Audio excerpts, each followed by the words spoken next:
Política, Lana Canepa. Lana, conta tudo, não esqueça nada. Queria ouvir você. Mania esquecida? Colei isso na minha imagem? Não, imagina. Vem cá, hoje saiu o Atlas da Violência, né? Ainda que os dados sejam defasados, porque nós estamos em 2024 e a base de dados é de 2022, a gente não sabe exatamente o que aconteceu em 2023 e em 2024 de forma compilada, porque demora para processar esses dados todos. A gente tem um caminho e uma curva que pega anos atrás até 2022. Não deve estar tão diferente assim, né? O Brasil não virou outro país nesses 2 anos. E o que ele mostra que você gostaria de destacar? Lana, boa tarde. Oi, Neg. Ótima tarde para você, para todo mundo. O cenário piorou em 2022. Sim, é um retrato que a gente está olhando para o passado, mas o levantamento do Fórum Brasileiro de Segurança Pública e do IPEA, que é o Instituto de Pesquisa Econômica Aplicada, mostra um cenário ainda mais assustador para meninas e mulheres. Então, os casos de violência somaram 221.240. Isso dá um caso de violência contra meninas e mulheres a cada 2 minutos no Brasil. Essa violência tem várias formas: a violência física, múltipla, negligência, violência psicológica e a violência sexual. E acho que para esse debate que a gente está fazendo nos últimos dias sobre o PL, que transforma o aborto em um crime tão pesado como o homicídio, acho que a gente tem que olhar para os dados que tratam das meninas de 10 a 14 anos. E o estudo traz uma conclusão muito alarmante. Essas meninas, essa faixa etária, a maior violência que afeta as meninas com 10 a 14 anos é a violência sexual. Elas são as principais vítimas e isso precisa ser olhado. 81%, voltando para o número global, no geral, aquele que inclui meninas e mulheres, todas, 81% dos casos de violência, também de maneira geral, não assexual, acontecem em casa. E quando a gente olha para as vítimas com mais de 10 anos, os homens são autores dessa violência em 86% dos casos.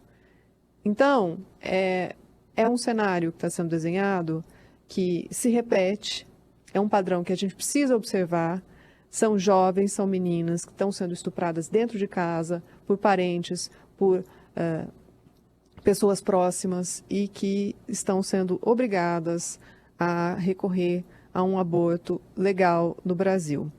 Então, esses são os casos oficiais. A violência sexual teve um aumento de 73%. É impressionante, os números mostram que, de maneira geral, a violência sexual eram 11 mil casos do levantamento anterior e subiram para mais de 20 mil casos em 2022, alta de 73%.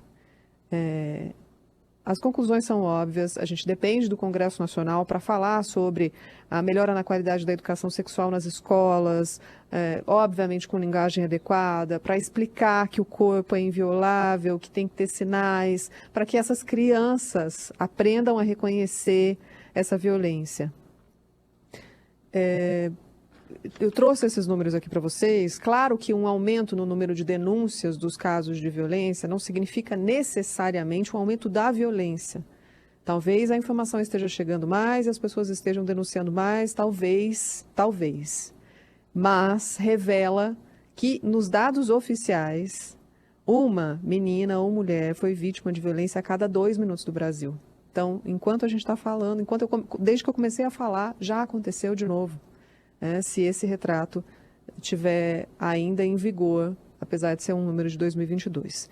Neste momento em que a gente fala também, estão reunidos na residência oficial da Câmara dos Deputados os líderes que decidiram pautar esse PL do aborto, os líderes que levaram esse assunto ao plenário da Câmara. A urgência foi aprovada por decisão deles. Então, agora, neste momento, eles estão discutindo este assunto, porque eu acabei de apurar, inclusive, estão falando sobre o PL do aborto para decidir se ele vai ser enterrado definitivamente, ou seja, se ele vai ser empurrado para depois das eleições ou não.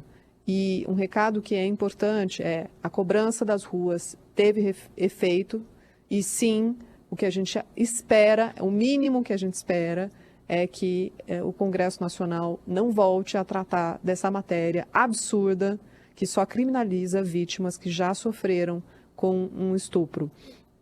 Uma matéria só, Oineg, para destacar antes de sair, é a lei que foi sancionada e que criou uma rede de proteção maior para as mulheres nos estados, nos municípios e aqui no Distrito Federal. É uma obviedade, isso, se tem uma lei que foi sancionada hoje para melhorar, para que os estados e municípios tenham um plano de metas para colocar em prática, é porque não está funcionando direito, né, minha gente? Porque se estivesse funcionando direito, o Congresso Nacional não estava reagindo. Também para aparecer, né, no meio desse cenário todo. Mas, enfim, eles conseguiram, aprovaram o Congresso e sancionou o presidente a garantia de que mulheres vítimas de violência vão ter aquele dispositivo móvel de segurança para chamar quando for necessário. Essa lei prevê a expansão das delegacias de atendimento à mulher e o monitoramento eletrônico do agressor e reeducação dos agressores. Todas as medidas que já tinham que estar em vigor, mas que agora estão reunidas nesse plano de metas de uma lei que é sancionada no dia de hoje, também como efeito dessa discussão que a gente está fazendo nos últimos dias. Assim que sair uma decisão da reunião de líderes, a gente deve ter a confirmação do que eu já tinha apurado ontem, de que não tem mais gente disposta a dar a cara a tapa para segurar essa proposta na Câmara dos Deputados.